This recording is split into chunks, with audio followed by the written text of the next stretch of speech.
Herja, Lukas vinni hérna 6-1 góðan sigur á Skagamönnum. Hvernig svona þín fyrstu viðbrögð? Bara virkilega vel, unnum leikur, sýndum að við lögum okkur fram, unnum varnarvinnuna og vorum bara veljaðir með mörgum með það fyrir það. Staðan var 1-0 í hálfleik. Það benti ekki til þess að þetta yrði svona stórt. Hvað fór Túfa yfir í hálfleik? Við bara rættum hlutina, vildum skerpa þess á hlutunum, gera það betur og sýndum það bara strax í byrjun seinna með mörgum og þá erum við bara leikið strax.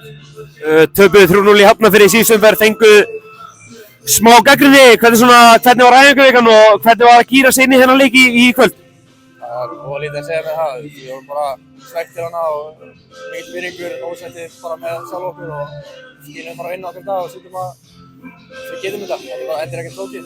Skilum bara vinninni, fáum mörgur að vinna leikið 3 stig. Þú skorar 2 og leggur upp 1 og hlýtur að ánægð með þinn leik í kvöld? Já, bara virkilega ánægð með það. Já, bara virkilega góð. Þannig að við framist það og já. Farið í Kópavogi næstu umferð að hlýtur að hljóta að fara með margt jákvætt inn í þennan leik? Já, við höfum það saman ánstígum. Gerum betur næsta leik. Spenntur fyrir þennan leik? Já. Takk hérlega.